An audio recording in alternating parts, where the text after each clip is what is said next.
आज बीड जिल्हा रुग्णालयामध्ये एका दलित असणाऱ्या तरुणाची पोलीस प्रशासनाकडून मारहाणीमध्ये त्याचा मृत्यू झालेला आहे।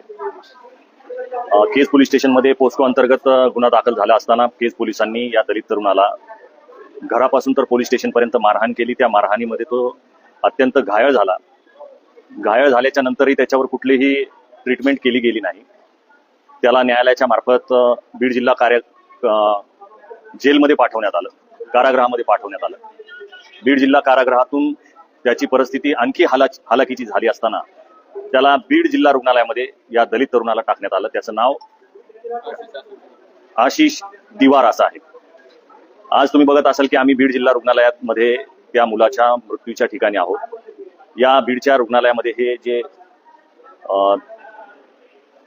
रुग्णालयाचं जेल आहे ज्याच्यामध्ये रुग्णाची देखभाल केली जाते, इथं कुठलीही व्यवस्था नाहीये। या रुग्णालयाच्या जेलमध्ये लाईट नाहीये, फॅन नाहीये, त्याच्या अभावी सीसीटीव्ही कॅमेरे बंद आहेत। जिल्हा रुग्णालयातल्या कुठल्याही डॉक्टरांनी त्याची योग्य ट्रीटमेंट केली नाही।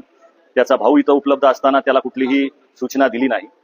रात्रभर तो तडपडत होता आणि तडपडल्यानंतर त्याचा आज या रुग्णालयामध्ये मृत्यू झाला। महाराष्ट्रामध्ये अशा दलित तरुणांना पोलिसांच्या माध्यमातून वारंवार मारहाण होत असते, हे आपल्याला सगळ्यांना माहित आहे। परभणीमध्ये सोमनाथ सूर्यवंशी या तरुणाची याच पद्धतीनं पोलीस लॉकअपमध्ये मारहाणी त्याचा मृत्यू झाला। अशीच घटना आज आपण या बीडमध्ये पाहत आहोत। याला न्याय मिळेपर्यंत, या दिवार या तरुणाला न्याय मिळेपर्यंत आम्ही याच्यासाठी लढा देत राहू। मी या लाईव्हच्या माध्यमातून आपल्याला एवढं सांगू इच्छितो की अशा वारंवार घटना रोखण्यासाठी पोलिसांवर दबाव असणं फार महत्वाचं आहे। त्याच्या भावाच्या म्हणण्यानुसार, मृत्यू झालेल्या तरुणाच्या भावाच्या म्हणण्यानुसार पोलिसांनी मारहाण न करण्यासाठी त्याला काही पैशाची डिमांडही केली होती। त्या भावाने ज्या पद्धतीने सांगितलं की त्याला 2 दिवस मारत होते, त्याला पोलीस कोठडी 2 दिवसाची देण्यात आली होती, त्याच्यामध्ये प्रचंड त्याला मारहाण केली। न्यायालयाच्या समोर तू काही सांगू नकोस, नाही तर आणखी तुला मारहाण करू, अशा पद्धतीने धमक्या पोलिसांच्या माध्यमातून देण्यात आल्या।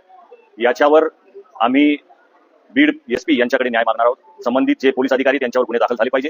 जोपर्यंत गुन्हा दाखल होणार नाही तोपर्यंत डेड बॉडी आम्ही हातामध्ये घेणार नाही। अशा पद्धतीने जर रुग्णालय आणि पोलीस प्रशासन याच्या माध्यमातून जर दलित तरुणांच्या अशा पद्धतीनं खून होणार असतील, हत्या होणार असतील, तर याच्यावर आपण सतर्क राहिलं पाहिजे। हे प्रकरण फार गंभीर आहे, याच्याकडे गंभीर दृष्टीने पोलीस प्रशासनानं पाहिलं पाहिजे। लवकरात लवकर याच्यावर असणारी चौकशी समिती नेमली पाहिजे। आरोपी असणारे याच्यातील पोलीस आहेत किंवा कोण आहेत याचा शोध आपण घेतला पाहिजे।